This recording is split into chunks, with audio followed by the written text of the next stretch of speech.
उससे पहले क्या ऐसी 5 चीजें हैं जो तुम्हें दिमाग में रखनी है, वो आज हम यहाँ पे डिस्कस करने वाले हैं। और ये जो चीजें हम आपको बता रहे हैं ना, ये अक्सर बच्चे क्या है कि बहुत सारे बच्चे इन मिस्टेक्स को करते हैं। हाँ। जो हमने भी अपनी लाइफ में किया और हमें कोई बताने वाला नहीं था, बट आपके पास तो दो लोग हैं यार, तो बढ़िया तरीके से बताएंगे उन चीजों को। और ध्यान से नोट करते हुए चलना जो भी हम आज के इस सेशन में बता रहे हैं। कि जैसे आपका सेट्स खत्म हो गया, एक चैप्टर खत्म हो गया, उसको क्रॉस कर दो कि अब मेरे इस चैप्टर से इतने मार्क्स पक्के हैं। तो इसलिए कोशिश करना कि जो चीज पढ़ाई जा रही है, हम ज्यादा नहीं पढ़ाएंगे, हम क्लास में उतना पढ़ाएंगे जितना आपके लिए सफिशिएंट होगा। उसमें 1 घंटा निकालना कोई बड़ी बात नहीं है, और अगर नहीं निकाल सकते ना तो फिर भाई नहीं है, फिर 11 तुम्हारे लिए नहीं है। हेलो हेलो हेलो हेलो जी, कैसे हैं आप लोग? सबसे पहले तो यार आप लोगों को बहुत बड़ा कांग्रेचुलेशंस, क्योंकि अब आप लोग अपनी ग्रेड 11 की जर्नी स्टार्ट करने वाले हो। और जर्नी स्टार्ट करने से पहले आप लोगों को अपने सब्जेक्ट्स के बारे में जानना बहुत ज्यादा जरूरी है। उसको इजी कैसे बनाएंगे, तो आज क्लास 11th में तुम आ चुके हो। क्लास 11 जो है ना, ये एक अलग पहाड़ है। जैसे मैं तुम्हें बताता था ना कि क्लास 10th में तो ठीक है जो भी है, पर क्लास 11 जो है उसमें स्टार्टिंग से हमें मेहनत करनी पड़ेगी।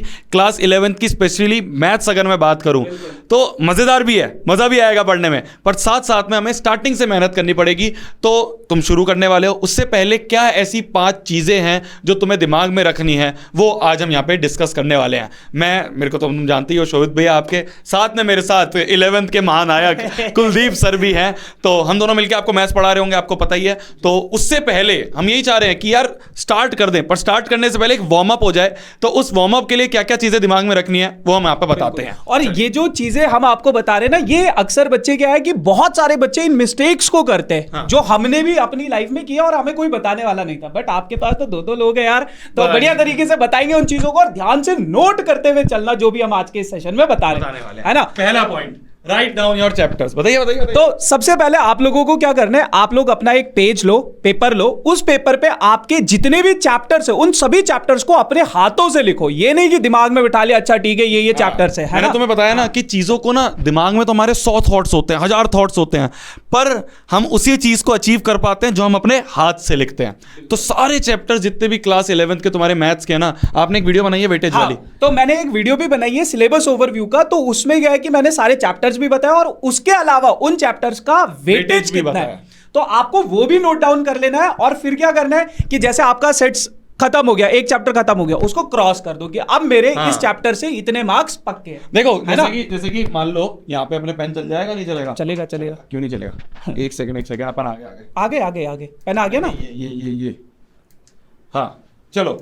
देखो जैसे क्या है, हम ये बता रहे हैं कि पहले तो लिस्ट बना लेना कि भाई ये सारे चैप्टर्स है तुम्हारे, इन सारे चैप्टर्स के तुमने नाम लिख लिए, और साथ में जो कुलदीप सर ने वीडियो हम नीचे डिस्क्रिप्शन में दे देंगे, उसको जाके देख लेना। और उसमें क्या है ना, वेटेज भी लिखी हुई है सारी, तो तुमने साइड में वेटेज लिख दी, ठीक है। अब जैसे ही तुम्हारा पहला चैप्टर खत्म होगा, जो कि हम करवा रहे होंगे, तो जैसे ही तुम्हारा क्लास में पहला चैप्टर खत्म होगा, तुमने पहले चैप्टर को क्रॉस मार दिया, दूसरा खत्म हुआ, दूसरे क्रॉस मार दिया। ये क्या है ना, एक ऐसे सेंस ऑफ सेटिस्फेक्शन मिलती है कि वाह यार 2 चैप्टर खत्म कर दिए, वाह यार 3 चैप्टर खत्म हो गए, वाह यार 4 चैप्टर खत्म हो गए। तो इस तरह से सामने एक पेपर लिख के आज ही चिपका दो जितने भी चैप्टर्स हैं, और उन चैप्टर्स को क्रॉस करना शुरू कर देंगे जब हम क्लास में पढ़ रहे होंगे। और मैं इसमें एक और चीज ऐड करना चाहूंगा, जब तुम ये क्रॉस करोगे ना, उसके बाद उस दिन जो नींद तुम्हें आएगी ना, वो सबसे सेटिस्फैक्टरी नींद होती है। क्योंकि जब हम कोई एम सेट करते हैं, गोल सेट करते हैं, उसके बाद मतलब वो अगर पूरा हो जाए तो बस फिर उसका मजा ही अलग है। जो चैप्टर है ना, वो ऐसा नहीं है कि हम ऐसे एक दिन में कंप्लीट कर दिया, 1 घंटे में कंप्लीट कर दिया। क्लास 11 का एक ही चैप्टर बहुत बड़ा होगा, तो जब एक बहुत बड़ा चैप्टर तुम कंप्लीट करोगे और क्रॉस लगाओगे तो अलग लेवल की फीलिंग होती है। इसलिए हम कह रहे हैं लिखो, सामने चिपका दो, पूरे साल सामने चिपका रहना चाहिए। ये हो गया पहला पॉइंट। पहले पॉइंट के बाद अगर हम बात करें सेकंड पॉइंट की, तो सेकंड पॉइंट है तुम्हारा, ये यहां से हटा दो ना, चेंज कर दें। नहीं काट, ठीक है। तो दूसरा जो पॉइंट है, क्या है ना, नए बोर्ड है, नए बोर्ड में थोड़े से हम डगमगा जाते हैं, सीख लेंगे। मैं यहाँ पे दूसरा पॉइंट दूसरा था, इससे ये पहले एक और पॉइंट आगे आ गया कोई बात नहीं। तो इसमें क्या है कि आपको ना यार बहुत 10th का सिलेबस और 11th के सिलेबस में बहुत ज्यादा डिफरेंस है ना। बहुत ज्यादा चैप्टर्स मिलेंगे, बहुत सारी चीजें मिलेंगी, तो आप लोगों को ना कहीं पे भी बैकलॉग्स नहीं लगने देना है ना। देखो क्या होता है ना कि क्लास 10th का अगर एक चैप्टर छूट जाए, कोई बात नहीं, आखिरी में कवर कर लेंगे, टाइम बहुत मिलता है। क्लास 11th में ऐसा नहीं है मेरी जान। अगर आपने कोई एक चैप्टर छोड़ दिया तो वो एक ऐसा बैकलॉग बन जाता है, क्योंकि उससे रिलेटेड तीसरा है, फिर उससे कनेक्टेड चौथा है। तो इसलिए कोशिश करना कि जो चीज़ पढ़ाई जा रही है, हम ज़्यादा नहीं पढ़ाएंगे, हम क्लास में उतना पढ़ाएंगे जितना आपके लिए सफिशिएंट होगा, तो इतना बड़ा भार नहीं होगा। कभी भी ये मत सोचना लाइव छोड़ देता हूँ, रिकॉर्डिंग देख लूंगा, लाइव क्लास से क्या ही हो रहा है, जब बाद में टाइम मिलेगा रिकॉर्डिंग देख लेंगे। नहीं, जो जिस दिन पढ़ाया जा रहा है उसको उस दिन कंप्लीट कर लेना। अगर शुरू से तुमने ये देखा ना, अगर शुरू से तुम ये कोशिश करोगे कि तुम्हारे बैकलॉग 0 हैं, तुम ये देखोगे पूरी क्लास से तुम बहुत आगे हो, क्योंकि क्लास के कुछ बच्चे तो अभी तक पहले चैप्टर में बैठे होंगे।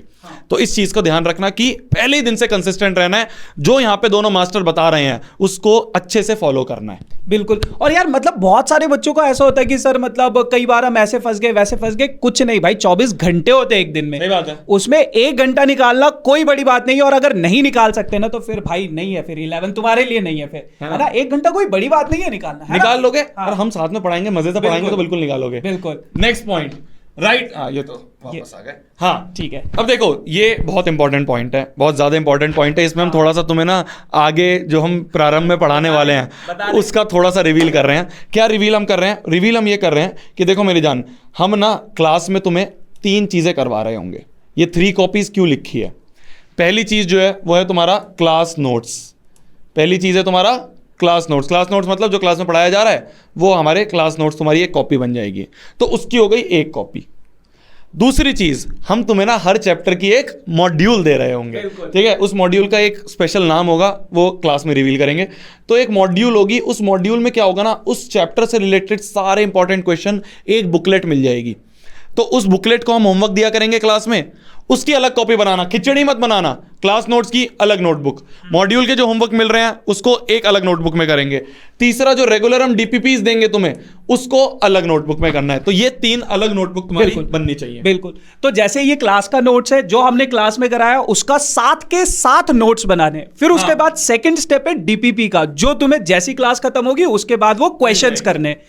मॉड्यूल में पूरा का पूरा चैप्टर, डीपीपी में सिर्फ उस क्लास के रिलेटेड, और मॉड्यूल में पूरे चैप्टर के हम क्वेश्चन मार्क करवाएंगे। हर क्लास के बाद हम क्वेश्चन मार्क करवाएंगे कि जैसे आज क्लास में जो भी एक्स टॉपिक पढ़ाया, तो उस एक्स टॉपिक के कौन कौन से क्वेश्चन है जो तुम्हें होमवर्क में करने हैं, वो हम तुम्हें मॉड्यूल में टिक करवा देंगे, और तुम वो अगले दिन करके आओगे, वो हम डिस्कस करेंगे। बस, और इतना प्रैक्टिस कर लिया ना अगर तुम लोगों ने, तो यार तुम्हारी 11th की जो जर्नी है ना, हलवा होने वाली है बस, है ना।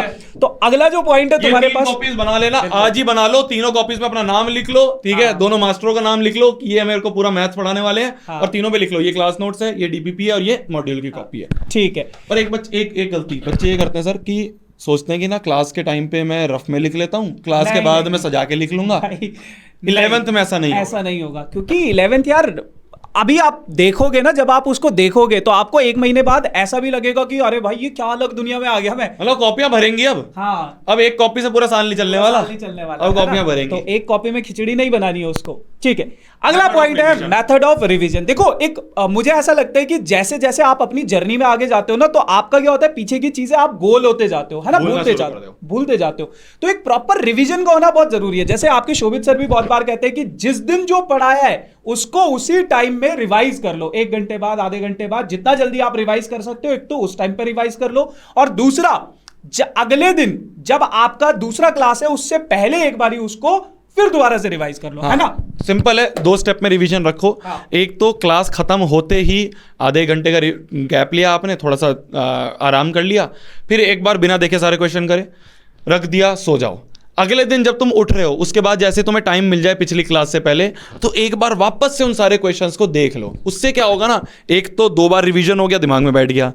अगली क्लास से पहले तुमने पिछला रिवाइज कर लिया, तो सब चीज कनेक्ट होनी शुरू हो जाएंगी। अच्छा, ये चीज है। एक चीज और मैं ऐड करना चाहता हूँ कि ठीक है ये तो बच्चे अपने एंड से करेंगे, बट हम इनके लिए क्या कर सकते हैं रिवीजन के लिए, वो मैं आपको बता देता हूँ। आपके टाइमली मतलब जो बच्चे प्रारंभ बैच वाले होंगे उनके टाइम पे टेस्ट भी होंगे। तो टेस्ट में क्या होगा कि अगर आप पढ़ के आओगे, रिवाइज करोगे सही तरीके से, मतलब टाइम पे जब टेस्ट होंगे तो ऑब्वियस ही बात है पढ़ोगे, नहीं पढ़ोगे तो फिर तुमने अभी तक सिर्फ शोभित सर का गुस्सा देखा है ना, धीरे धीरे तुम मेरा भी देखोगे, है ना, तो फिर तुम पिटोगे। तो वो रिवीजन आपकी प्रॉपर होती चलेगी, ठीक है जी।